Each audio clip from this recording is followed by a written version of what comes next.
Y'all, one thing I love about the internet is that there are a lot of people who love C.S. Lewis as much as I do. Hi, I'm Elizabeth, and welcome to my channel where we talk about things that are delightful. And on this episode, I wanted to talk about how C.S. Lewis is the master of the punchline.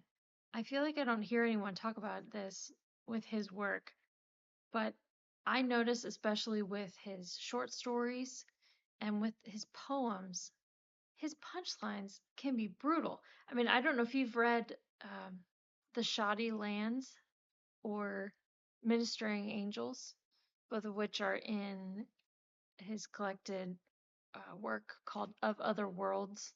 And I think they're also in The Dark Tower and other stories that were uh, collected after his death.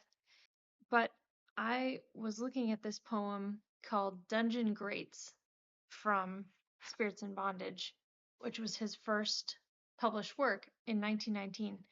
And this poem has a punchline that just stuck with me. I picked up this book after reading all of the Narnia books and the Ransom trilogy and The Great Divorce and Mere Christianity and The Four Loves when I was in high school and college. And when I read Surprised by Joy, for some reason I got the thought in my mind that Spirits in Bondage was not any good. I think that might be because of Lewis's own kind of self-deprecation about his work, but I picked this book up out of curiosity, and there are poems in here that I just absolutely love. And one of these is Dungeon Grates. And I'm not going to give away what the poem's about. I'm not going to give away the ending. But I think if you love Lewis's work, you should check this out.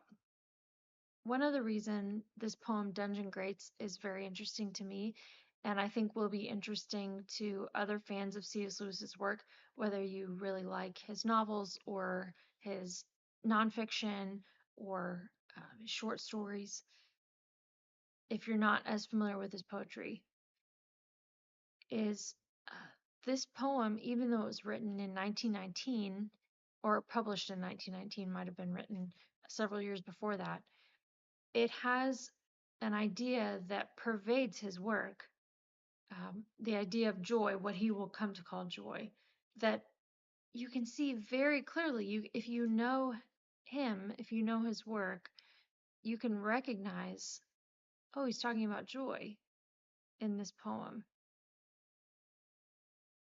And I think that's really interesting that that's an idea that was already in his imagination at this early stage. And I think it's interesting to compare the way he talks about joy in this poem to the way he would talk about joy in Surprised by Joy or other works of fiction. Uh, so I'm interested to hear what you all think about what that means that he's already talking about joy in Spirits in Bondage. I don't think we talk about his poetry nearly enough. I never hear people talking about it online.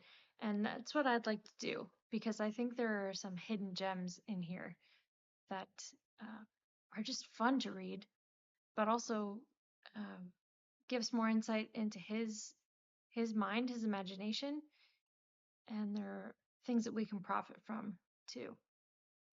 So uh, I'd be interested to hear if any of you have read Spirits in Bondage and if you have read Dungeon Greats and if the same lines stick out to you that stick out to me.